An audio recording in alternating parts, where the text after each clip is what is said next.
ಹೇಳುತ್ತೆ ಪ್ರೇತ ಬಾಧೆ. ಇವತ್ತಿಗೆ ನಾವು ಪಿತೃಶಾಪ, ಪ್ರೇತ ಬಾಧೆ ಇಂಥದ್ದನ್ನು ಬೇಕಾದಷ್ಟು ಕೇಳ್ತಾ ಇರ್ತೇವೆ. ಹಾಗಾಗಿ ಏನು ಮಾಡಬೇಕು ಅಂತ ಕೇಳಿದಾಗ ಜ್ಯೋತಿಷ್ಯರೆಲ್ಲ ಹೇಳ್ತಾರೆ, ಗೋಕರ್ಣಕ್ಕೆ ಹೋಗಬೇಕು, ಅಲ್ಲಿ ಎಲ್ಲ ಪಿತೃಗಳನ್ನು ಉದ್ದೇಶಿಸಿಕೊಂಡು ನಾರಾಯಣ ಬಲಿ ಮಾಡಬೇಕು, ಪಿತೃಗಳಿಗೆ ಶ್ರಾದ್ದ ಮಾಡಬೇಕು, ಆಮೇಲೆ ಪಿಂಡ ಪ್ರದಾನ ಮಾಡಿ ಅದನ್ನೆಲ್ಲ ತಗೊಂಡು ಹೋಗಿ ಆ ಸಮುದ್ರದಲ್ಲಿ ವಿಸರ್ಜನೆ ಮಾಡಬೇಕು. ಇಷ್ಟೆಲ್ಲ ಮಾಡಿದರೂ ಪ್ರೇತವಾದ ನಿವೃತ್ತಿ ಆಗೋಲ್ಲ. ಏನು ಮಾಡಿದರೂ ಕೆಲವು ಇನ್ನೂ ಸ್ವಲ್ಪ ಇದೆ ಅಂತ ಹೇಳ್ತಾರೆ. ಎಷ್ಟು ಅಂತ ನಮ್ಮಿಂದ ಮಾಡಲಿಕ್ಕೆ ಸಾಧ್ಯ? ಒಂದು ಸತಿ ಎಲ್ಲ ರೀತಿಯ ರಜೆ ಹಾಕ್ಕೊಳ್ಬೇಕು, ಮನೆಯವರಿಗೂ ಅನುಕೂಲ ಆಗಬೇಕು, ನಮ್ಮ ಅಣ್ಣ ತಮ್ಮಂದರು ಬರಬೇಕು, ಎಲ್ಲ ಕುಟುಂಬದವರು ಸೇರಿ ಒಂದು ಸತಿ ಗೋಕರ್ಣಕ್ಕೆ ಹೋಗಿ ಬಂದು ಪಿತೃಯಜ್ಞ ಮಾಡಿಕೊಂಡು ಬರೋದೇ ಕಷ್ಟ ಇಲ್ಲ. ಅಂಥದ್ರಲ್ಲಿ ಒಂದು ಸತಿ ಮಾಡಿಕೊಂಡು ಬಂದ ಮೇಲೆ ಮತ್ತೆ ಜ್ಯೋತಿಷ್ಯದವರು ಹೇಳ್ತಾರೆ, ಇನ್ನೂ ಸ್ವಲ್ಪ ದೋಷ ಕಾಣ್ತಾ ಇದೆ, ಮತ್ತೆ ನೀವು ಆಚರಣೆ ಮಾಡಿ. 2 ಅಲ್ಲ 3 ಸತಿ ಮಾಡಬೇಕಾಗುತ್ತೆ. ಎಷ್ಟು ಸತಿ ಅಂತ ಹೋಗ್ಲಿಕ್ಕಾಗುತ್ತೆ? 1 ವರ್ಷದಲ್ಲಿ 1 ಸತಿ ಗೋಕರ್ಣಕ್ಕೆ ಹೋಗಿ ಇಂಥ ಪಿತೃಯಜ್ಞ ಮಾಡ್ಕೊಂಡು ಬರಲಿಕ್ಕೆ ಇಡೀ ವರ್ಷ ಪ್ಲಾನ್ ಮಾಡಬೇಕಾಗುತ್ತೆ. ನಮಗೆ ಹಣ ಸಿಗಬೇಕು, ಕಂಪ್ನಿಯಲ್ಲಿ ಒಪ್ಕೊಳ್ಬೇಕು, ಅಲ್ಲಿ ವ್ಯವಸ್ಥೆ ಆಗಬೇಕು, ಊಟದ ವ್ಯವಸ್ಥೆ ಆಗಬೇಕು, ಇವರೆಲ್ಲ ಸೇರಿ ಎಲ್ಲ ಆಗುತ್ತಿದೆ. ಎಲ್ಲ ಒಂದು ಸತಿ ಮಾಡೋದೇ ಕಷ್ಟ. ಇನ್ನು ಪದೇ ಪದೇ ದೋಷ ಇದೆ ಅಂತ ಹೇಳಿದಾಗ, ಅಥವಾ ಆಯಿತು ಒಂದು ಸತಿ ಹೋಗಿ ಮಾಡಿಕೊಂಡು ಬಂದ ಮೇಲೆ ಅದು ನಮಗೆ ಫಲ ಕೊಡುತ್ತಾ? ಕೊಡೋಲ್ಲ. ಯಾಕೆ? ಅಲ್ಲೇನೋ ನ್ಯೂನತೆಗಳನ್ನು ಮಾಡಿಬಿಡ್ತೀವಿ ನಾವು. ಅಲ್ಲಿ ಹೋದಾಗ ಕರ್ಮಲೋಪ ಆಗಿರುತ್ತೆ, ಯಾರೋ ಕೋಪ ಮಾಡಿಕೊಳ್ತಾರೆ, ಬರಬೇಕಾದವರು ಬರೋದಿಲ್ಲ, ಹೀಗೆ ಏನೇನೋ ಅವ್ಯವಸ್ಥೆಗಳಾಗುತ್ತೆ. ಒಟ್ಟಿನಲ್ಲಿ ಕರ್ಮ ನಡೆದರೂ ಫಲ ಸಿಗತ್ತೆ ಅಂತ ಗ್ಯಾರಂಟಿ ಇಲ್ಲ. ಯಾಕೆಂದ್ರೆ ನಮ್ಮಲ್ಲೇ ಬೇಕಾದಷ್ಟು ಲೋಪದೋಷಗಳಿವೆ. ಎಲ್ಲೂ ದೇವರನ್ನ ದೂಷಣೆ ಮಾಡುವಂಥ ಅವಕಾಶವೇ ಇಲ್ಲ. ಅಂದರೆ ದೇವರು ನಮ್ಗೆ ಕೊಳ್ಳೇ ಇಲ್ಲ, ಗೋಕರ್ಣದಲ್ಲಿ ಹೋಗೇ ಮಾಡ್ಕೊಂಡು ಬಂದಿದ್ದೀವಿ, ಆದರೂ ದೇವರು ನಮ್ಗೇನು ಒಳ್ಳೇದು ಮಾಡಿದೆ, ಏನು ಒಳ್ಳೇದು ಮಾಡಲಿಲ್ಲ ಅಂತ ದೇವರನ್ನು ದೂಷಣೆ ಮಾಡೋ ಹಾಗೆ ಇಲ್ಲ. ಯಾಕೆಂದರೆ ಏನೇ ಆದರೂ ಕರ್ತೃವಿನಲ್ಲೇ ತಪ್ಪಿರುತ್ತೆ, ನಮ್ಮಲ್ಲೇ ಏನಾದರೂ ದೋಷಗಳಿರುತ್ತೆ. ನಾವು ಅದನ್ನೇ ಚಿಂತನೆ ಮಾಡಬೇಕು. ಮಾಡಿಸೋರು ಏನಾದರೂ ಅವ್ಯವಸ್ಥೆ ಮಾಡಿರ್ತಾರೆ, ನಾವೇನಾದರೂ ಅವ್ಯವಸ್ಥೆ ಮಾಡಿರ್ತೀವಿ. ಬಿಟ್ಟರೆ ದೇವರು ಯಾವತ್ತಿಗೂ ನಮಗೆ ಅನ್ಯಾಯ ಮಾಡಿದ್ದು ಇಲ್ಲವೇ ಇಲ್ಲ. ಯಾಕೆಂದರೆ ಅನ್ಯಾಯ ಮಾಡೋರು ಯಾರು? ಅನ್ಯಾಯ ಮಾಡೋರು ಯಾರು ಅಂದರೆ ಅವ್ರಿಗೇನಾದರೂ ಲಾಭ ಇದ್ದರೆ ಅವರು ಅನ್ಯಾಯ ಮಾಡ್ತಾರೆ. ದೇವರಿಗೇನು ಲಾಭ ಬೇಕಾಗಿದೆ? ಅವನಿಗೆ ಲಾಭದ ಅವಶ್ಯಕತೆನೇ ಇಲ್ಲ. ಹಾಗಾಗಿ ಅವನು ಯಾಕೆ ಅನ್ಯಾಯ ಮಾಡ್ತಾನೆ? ಅವನು ಅನ್ಯಾಯವನ್ನೇ ಮಾಡೋದಿಲ್ಲ. ಒಬ್ಬನೇ ಒಬ್ಬ ವ್ಯಕ್ತಿ ಇವತ್ತು ನಮಗೆ ಅನ್ಯಾಯವೇ ಮಾಡದೇ ಇರೋನು ಅಂದರೆ ಅದು ದೇವರು ಮಾತ್ರ. ನಾವು ದೇವರೇ ಅನ್ಯಾಯ ಮಾಡ್ದ ಅಂತ ನಾವೇನಾದರೂ ಅವನನ್ನು ದೂಷಣೆ ಮಾಡ್ತೀವಿ ಅಂದರೆ ಹಾಗಾದರೆ ನಮ್ಮನ್ನು ಕಾಪಾಡೋರು ಯಾರೂ ಇಲ್ಲ ಅಂತ. ಯಾರಿದ್ದಾರೆ ನಮ್ಮನ್ನು? 100% ನಮ್ಮದೇ ಮಕ್ಕಳಿರ್ಬೋದು, ಅಥವಾ ನಮ್ಮ ಯಾರೇ ಇರ್ಬೋದು, ಸಂಬಂಧಿಕರು ಇರ್ಬೋದು, ತಂದೆ ತಾಯಿಯರು ಇರ್ಬೋದು, 100% ನಮ್ಮನ್ನು ರಕ್ಷಣೆ ಮಾಡ್ತಾರೆ ಅಂತಿದೆಯಾ? ಇಲ್ಲವೇ ಇಲ್ಲ. ಅವನೊಬ್ಬನೇ ರಕ್ಷಣೆ ಮಾಡೋನು 100%. ನಾವು ಅವನ ಮೇಲೆ ದೋಷಾರೋಪಣೆ ಮಾಡಿದರೆ ಅಂದರೆ ಅವನು ನಮ್ಗೆ ಮೋಸ ಮಾಡಿಬಿಟ್ಟ, ಅವರಿಗೆಲ್ಲ ಕೊಟ್ಟಿದ್ದಾನೆ, ನಮಗೆ ಕೊಟ್ಟಿಲ್ಲ ಅಂತ ನಾವು ಅವನ ಮೇಲೆ ದೂಷಣೆ ಮಾಡ್ತೀವಿ ಅಂತಾದರೆ ನಮ್ಗೆ ಯಾರಿದ್ದಾರೆ ರಕ್ಷಕರು? ಯಾರಿದ್ದಾರೆ? ಹಾಗಾದರೆ ಇಡೀ ಪ್ರಪಂಚದಲ್ಲೆಲ್ಲ ನಾವು ಎಲ್ಲಿ ಹೋದರೂ ನಮಗೆ ರಕ್ಷಕರು ಅಂತ ಇಲ್ಲವೇ ಇಲ್ಲ. ಹಾಗಾಗಿ ಯಾವಾಗಲೂ ನಮ್ಮ ಚಿಂತನೆ ಏನು ಅಂದರೆ ದೇವರು ನಮಗೆ ಅನ್ಯಾಯ ಮಾಡಿಲ್ಲ, ನಾನೇ ಎಲ್ಲೋ ಸ್ವಲ್ಪ ಅಲ್ಪ ತಪ್ಪು ಮಾಡಿದ್ದೇನೆ ಅಂತಲೇ ಇರಬೇಕು. ಹಾಗಾದರೆ ಇಷ್ಟೆಲ್ಲ ನೋಡಿದ ಮೇಲೆ ಈ ಪಿತೃಶಾಪಗಳಿಂದ ಅಥವಾ ಬೇರೆ ಎಲ್ಲ ಶಾಪಗಳಿಂದ ನಿವೃತ್ತಿಯೇ ಇಲ್ಲವ ನಮಗೆ ಅಂದರೆ ಅದಕ್ಕೆ ಭಾಗವತ ಇನ್ನೊಂದು ಚರಿತ್ರೆಯನ್ನು ಹೇಳಿ ನಮಗೆ ಆ ಎಚ್ಚರಿಕೆಯನ್ನು ಕೊಡುತ್ತೆ. ನಮಗೆ ಇನ್ನೊಂದು ರೀತಿಯಲ್ಲಿ ಪರಿಹಾರ ಇದೆ. ಯಾವುದದು ಅಂದರೆ ಸನಕಾದಿಗಳು ಉಪನ್ಯಾಸ ಮಾಡಿದ ಮೇಲೆ ಸುಮಾರು 100 ವರ್ಷದ ನಂತರದಲ್ಲಿ ಮತ್ತೆ ಇನ್ನೊಂದು ಭಾಗವತ ಸಪ್ತಾಹ ನಡೆಯುತ್ತೆ. ಇದರ ಮಧ್ಯದಲ್ಲಿ ಅನೇಕ ನಡೆದಿದೆ, ಆದರೆ ಇದನ್ನ ಬಹಳ ಪ್ರಬಲವಾಗಿ ನಡೆದಂತಹ ಭಾಗವತ ಅಂತ ಮತ್ತೆ ಹೇಳ್ತಾರೆ. ಅದನ್ನು ಗೋಕರ್ಣ ಬ್ರಾಹ್ಮಣ ಭಾಗವತ ಸಪ್ತಾಹ ಮಾಡಿತ್ತು. ಯಾಕೆ ಆ ಸಪ್ತಾಹ ಮಾಡಿದ್ದು ಅಂದರೆ ಅದು ಗೊತ್ತಿದೆ. ಅವನ ದುಂದುಕಾರಿ, ಅವನ ತಂದೆ ತಾಯಿ ಅವರಿಗೆ ವಿಪರೀತವಾಗಿ ಅವನು ಹಿಂಸೆ ಮಾಡ್ತಾನೆ.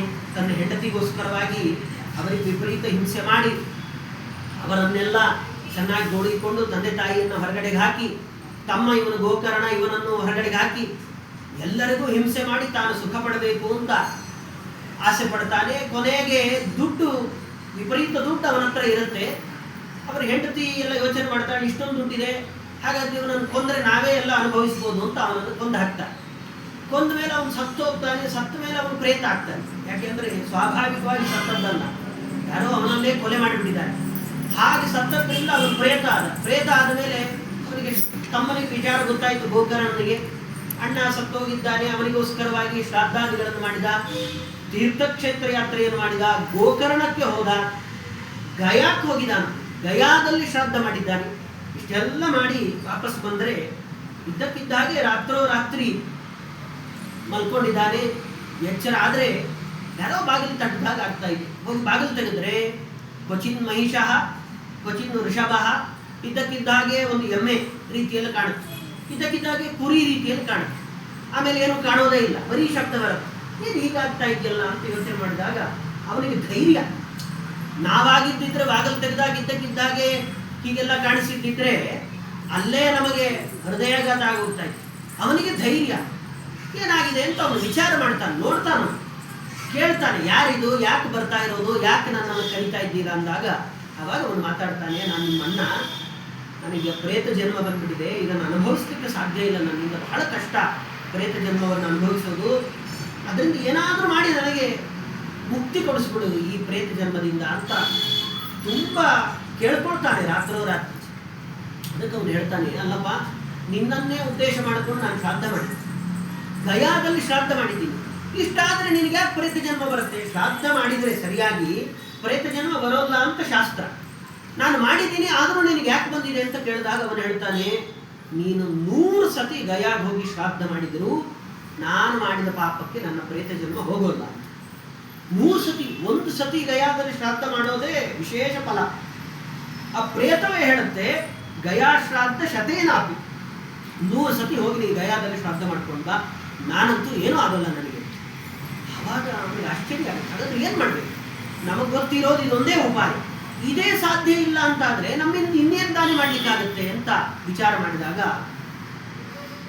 ಬೆಳಗ್ಗೆ ತಾನು ಬೇಗ ಸ್ನಾನ ಮಾಡಿ ಅರ್ಘ್ಯ ಕೊಡಬೇಕಾದ್ರೆ ಸೂರ್ಯಾಂತರ್ಯಾಮಿಯಾದ ನಾರಾಯಣನನ್ನು ಪ್ರಾರ್ಥನೆ ಮಾಡ್ತಾನೆ. ನನಗೇನು ಅರ್ಥ ಆಗ್ತಾ ಇಲ್ಲ ಸ್ವಾಮಿ, ಶ್ರಾದ್ದ ಮಾಡಿದ್ದೇನೆ, ಶ್ರದ್ಧೆಯಿಂದ ಮಾಡಿದ್ದೇನೆ, ಎಲ್ಲ ತೀರ್ಥಕ್ಷೇತ್ರದಲ್ಲೂ ನಮ್ಮ ಅಣ್ಣನನ್ನು ಉದ್ದೇಶ ಮಾಡಿಕೊಂಡೇ ಶ್ರಾದ್ದ ಮಾಡಿದ್ದೇನೆ, ಇಷ್ಟಾಗಿಯೂ ಇವಾಗ ಅವನಿಗೆ ಪ್ರೇತ ಜನ್ಮ ಹೋಗೋಲ್ಲ ಅಂತ ಹೇಳ್ತಾ ಇದ್ದಾನೆ, ಏನು ಮಾಡಬೇಕು ಅಂದಾಗ ಸೂರ್ಯನಾರಾಯಣ ಒಳಗಡೆ ಧಿಯೋಯೋನ ಪ್ರಚೋದಯ, ಪ್ರತಿನಿತ್ಯದಲ್ಲಿ ಗಾಯತ್ರಿ ಮಂತ್ರವನ್ನು ಜಪ ಮಾಡ್ತೀವಲ್ಲ, ದೇವರು ನಮಗೆ, ದೇವರ ಒಬ್ಬನೇ ಒಳಗಡೆಯಿಂದಲೇ ಬುದ್ಧಿಯನ್ನು ಪ್ರೇರಣೆ ಮಾಡ್ತಾನೆ, ಅವನೇ ನಮಗೆ ಸತ್ಕರ್ಮ ಮಾಡಬೇಕು ಅಂತ ಪ್ರೇರಣೆ ಮಾಡೋದು. ಗೋಕರ್ಣನು ಅದನ್ನೇ ಮಾಡಿದ, ಗಾಯತ್ರಿ ಮಂತ್ರ ಜಪ ಮಾಡ್ತಾ ಸೂರ್ಯಾಂತರ್ಗತ ನಾರಾಯಣನನ್ನು ಪ್ರಾರ್ಥನೆ ಮಾಡ್ತಾ, ನನಗೆ ಗೊತ್ತಾಗ್ತಾ ಇಲ್ಲ, ನೀನೇ ಹೇಳಬೇಕು, ಯಾರು ಹೇಳೋರಿಲ್ಲ ಅಂತ ಹೇಳಿದಾಗ ಸೂರ್ಯನಿಂದ ಅವನಿಗೆ ಕೇಳಿಸತ್ತೆ, ನೋಡು ನಿಮ್ಮ ಮನೆಯಲ್ಲಿ ಭಾಗವತದ ಉಪನ್ಯಾಸವನ್ನು ಮಾಡಿಸಿ, 1 ವಾರ ನೀನು ಭಾಗವತವನ್ನು ಹೇಳು, ಸಪ್ತಾಹ ಮಾಡು, ಆವಾಗ ನಿನಗೆ ಪ್ರೇತವಾದ ಎಲ್ಲವೂ ನಿವೃತ್ತಿ ಆಗುತ್ತೆ ಅಂತ ದೇವರು ಹೇಳಿದಾಗ ಆಯಿತು ಅಂತ ಹೇಳಿ ಭಾಗವತವನ್ನು ಪ್ರಾರಂಭ ಮಾಡ್ತಾನೆ. ಎಷ್ಟು ಚೆನ್ನಾಗಿ ಅದರ ವಿವರಣೆಯನ್ನು ಹೇಳ್ತಾರೆ ಅಂದರೆ, ಒಂದು ಭಾಗವತ ಉಪನ್ಯಾಸ ಮಾಡೋದು ಅಂದರೆ ಅವರು ಹೇಳ್ತಾರೆ ಒಂದು ಮದುವೆ ಮಾಡಿದ ಹಾಗೆ ಅಂತ ಶಾಸ್ತ್ರ ಹೇಳುತ್ತೆ. ಅಂದರೆ ಏನು, ನಾವು ಮದುವೆ ಮಾಡಬೇಕಾದ್ರೆ ಏನು ಮಾಡ್ತೀವಿ, ಇನ್ವಿಟೇಷನ್ ಮಾಡ್ತೀವಿ, ಸಾವಿರಾರು ಜನಕ್ಕೆ ಇನ್ವಿಟೇಷನ್ ಹಂಚ್ತೀವಿ. ಮದುವೆ ಅನ್ನೋದು ಮನೆಯಲ್ಲಿ ಬಹಳ ದೊಡ್ಡ ಕಾರ್ಯಕ್ರಮ, ಎಲ್ಲ ಸಂಬಂಧಿಕರನ್ನು ಕರೆದು ಎಲ್ಲರೂ ಸಂತೋಷವಾಗಿರುವ ರೀತಿಯಲ್ಲಿ ನೋಡಿಕೊಂಡು ದೊಡ್ಡ ಸಂಭ್ರಮದಂತೆ ಮದುವೆ ಮಾಡ್ತೀವಿ. ಭಾಗವತದ ಪದ್ಮಪುರಾಣ ಹೇಳುತ್ತೆ, ಒಂದು ಭಾಗವತ ಸಪ್ತಾಹ ಅಂದರೆ ಅದು ಮದುವೆ ಇದ್ದ ಹಾಗೆ. ಅಂದರೆ ನಮಗೆ ಪರಿಚಯ ಇರೋರಿಗೆಲ್ಲ ಆಮಂತ್ರಣ ಕೊಡಬೇಕಾಗ್ತದೆ, ಅವರಿಗೆ ಫೋನ್ ಮಾಡಿ ಲೆಟರ್ ಕೊಟ್ಟು ನಮ್ಮ ಮನೆಯಲ್ಲಿ ಈ ಪಕ್ಷದಲ್ಲಿ ಈ ತಿಥಿಯಿಂದ ಪ್ರಾರಂಭ ಮಾಡಿಕೊಂಡು ಭಾಗವತದ ಉಪನ್ಯಾಸ ನಡೆಯುತ್ತೆ, ನೀವೆಲ್ಲ ಬರಬೇಕು, ದೇವರನ್ನ ಪ್ರಾರ್ಥನೆ ಮಾಡ್ತಾ ಇದ್ದೇನೆ, ಖಂಡಿತ ಬಂದು ನೀವು ಬಂದು ಅದರ